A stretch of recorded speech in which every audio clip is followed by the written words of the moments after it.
when you're in the studio, you gotta like really focus, but not like, but you don't want to focus so much and like lose your desire. You don't want to make it work. You want to still, you know, have fun with it. Right. So like, you don't. The worst thing I try to avoid is making it a smoke session instead of a recording session. Everybody just gets blazed and nobody even makes anything. Definitely, motherfuckers get blazed and shit. So, but I get blazed and I'm trying to record artists typically, believe it or not, that I've worked with so far, get in the booth and record. I've had 2 times where people actually sat around and smoked, and I was like, I'm not going to force it, because then I don't want to make people upset. Again, right. You don't want to lose the vibe. They'll go when they want to go. Right. And typically if I don't have a session afterwards, I let, you know, I'll stay longer because, you know, I'm doing this full time at this point. When I first started off, I wasn't doing that because I wasn't there full time. I had another job, and that most of the time I was there, and then I had work the next morning. So I needed to like do that, go home, sleep, come back to Jacksonville, work early in the morning.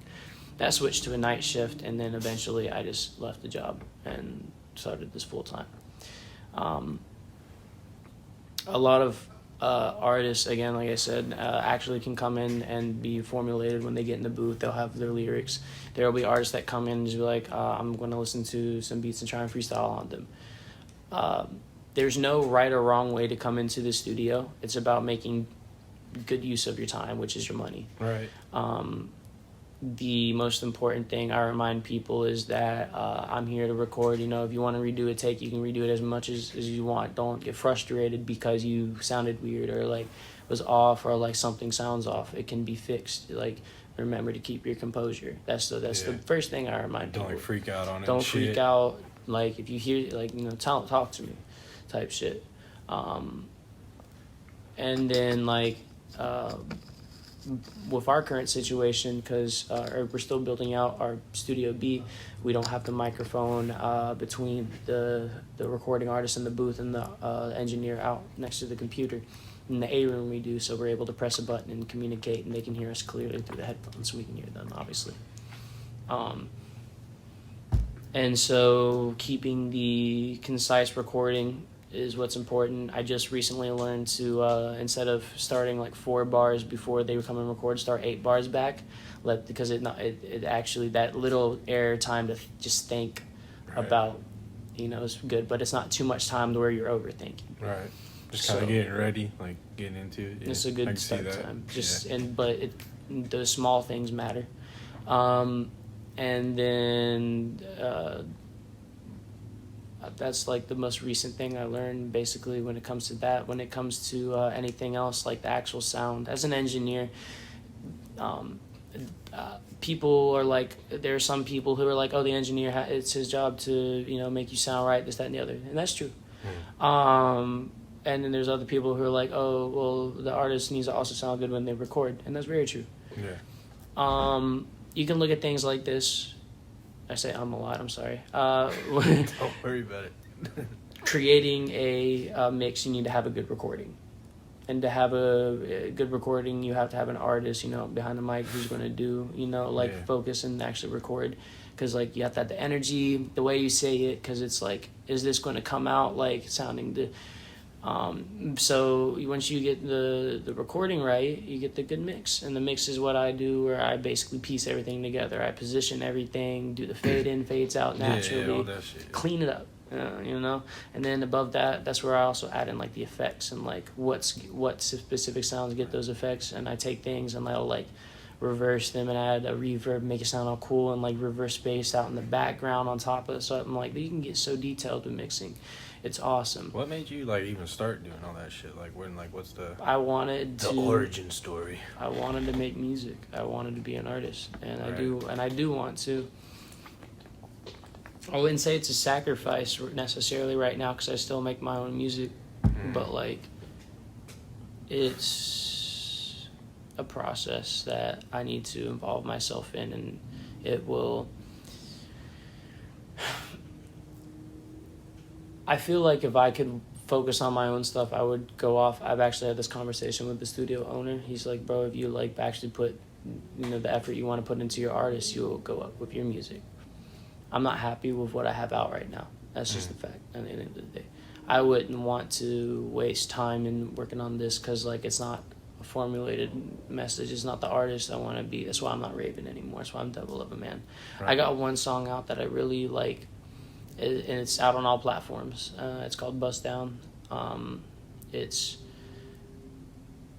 for how it was recorded, because I recorded it. I have a Rode NT USB mic, which is a MIDI to USB. The microphone's a MIDI microphone, which is a step up from a USB microphone, because it can work like, it can function like a MIDI mic, but like really it's I don't know.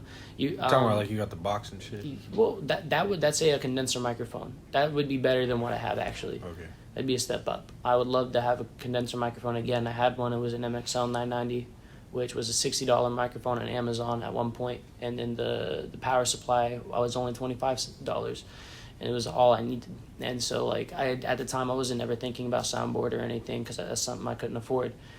And so like at one point I had come across just a random like $150. I won a contest or some shit like that for school, and like I bought a condenser microphone with the money. And I had my laptop that my grandmother got me. And then when I got my desktop, which was nice as fuck, I got it for Christmas. And I never thought I'd get a computer, but she was like, yeah, I got you one, fuck it. Put it on a credit card and shit. And I was like, no fucking way. So like, again, like, I place so much respect on my grandmother for giving me that in itself was the opportunity to even like... Started off, yeah. The Big Bang. I downloaded. A lot of people use. I used Audacity for a little bit, and then I found out. But I was like, I can't do much with this. Like I can, but I can't do much with this. But I only know two programs. I know about Pro Tools and Fruity Loops, and that's all I've ever seen. Pro Tools and Fruity Loops are the industry standards, so to speak. I don't know anything outside of those two, but I assume Audacity is one of those. What's like crazy? A program. What's crazy is Audacity. I would be surprised if someone on the radio actually made a song with Audacity and I got it on the radio. It's possible. You can record something high quality on Audacity and as well as mix it. It would be a very basic mix. Your options aren't too limited. You would have to do a lot of modification, but to actually have it in a clean, concise, like nice looking process that's created in Avid Pro Tools and Fruity Loops, you're not, so like that's the difference. It's the experience and the actual creation process itself. What do you use at the studio? Pro Tools. Pro Tools. Absolutely. If you're recording music in a professional studio, you shouldn't be using anything other than for any reason unless you're trying to get like a specific like artistic touch. If an artist looks at me and says, yo man, it's gonna sound crazy, I used to record with Audacity back in the day. You don't got to do the mixing through it, but I want you to record the vocal on Audacity and import it through there. Believe it or not, Audacity, just because of the way their pre-configured settings are, I hear it kind of, it's like a more clear, different sound. But like you could technically record something in that just for like the specific sound. That's something you can technically do. I'm being very hypothetical right now, just a reminder for anyone watching and listening. I'm a very hypothetical person, which is bad because you're supposed to live in reality, but I don't know, fuck that. Do what you do, man. But that does, that the possibility does exist. It's like the same reason Pro Tools, you have to, when you're on the master track, you have to use a noise limiter. I know there's actually, I think there's some kind of hard equipment that's analog that you can output your recordings through that does the noise suppression. But like Pro Tools has this, it adds the effect, because in a real soundboard, I think it's the thing that Audacity might remove, to be honest, or not have. They have this like background like white noise, like staticky white noise, and it's because of it's trying to mimic the effect of a soundboard being in effect. Like if you go to a studio that actually uses a physical soundboard and your audio is running through that before you hear it back, you're going to hear that unless there's a noise suppressor running through the analog equipment. I didn't start learning about a lot. I didn't start thinking about, once I started thinking, I love that. You can do anything, like I say, you can do anything. Once you start thinking about stuff, that's when you start doing things, because you start actually applying yourself. So the moment I got to the studio, now I started seeing how Harper was doing things, I was able to sit there and say, okay, so I see his process. I'm now going to make my own process. And at first it was actually wrong. He didn't point that out. I pointed that out, which was cool, and I'm glad I had the opportunity to do that and did that. Basically, like the way you process plugins in Pro Tools, the way they're set up you have this like on the side where you see beside the recording stuff. All you see is the volume bars and the volume knobs, and then where the plugins sit. And their inserts as well, where you have like buses set up with specific plugins that create a sound, a specific effect, right. And you have it bust into that insert that you can slap to a track where you're recording, and you can like gradually add that effect into that vocal in that spot. But with all the plugins and how they're set up, each plugin from top to bottom it runs through each individual plugin first. So like if you at the top, if you have an EQ, an equalizer for like different frequencies that runs, and there's a compressor under it, the compressor processes after. So first the audio will go through the equalizer and get that sound, and then go down into the compressor and compress that. So that can affect how something sounds. It's like, Yeah. I like that. There's all that little detail in it, yeah. So that's what separates it from an average everything. Now, believe it or not, because I actually used a program better than Audacity that was free.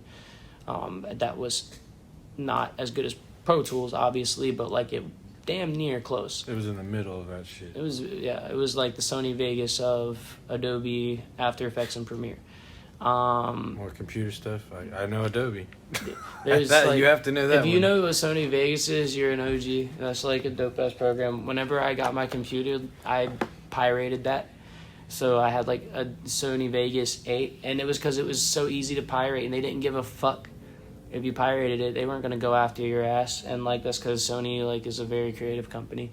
I take that back. They will sue the fuck out of Disney for doing anything with Spider-Man. Now I think. Maybe. I don't know. Because, like, they own Spider-Man, I think. Sony does. I don't know. Damn, that's a... Did you know that? No, I know, like, Disney bought Marvel, Disney, right? Yep, Disney bought Marvel, but I think Sony still owns the actual... Oh, I kind of remember hearing something about character. Like, there wouldn't be another Spider-Man movie. Yeah, there wouldn't, because they're like... So, you know how... Wait, it would make sense, because Sony... Okay, Sony has the Sony owns... PlayStation, which is the Spider-Man games. Yeah. So you ever played it? Yes, I played all of them. I played the new one too. I haven't played the new one, but the one before it, that shit got Game of the Year for a reason.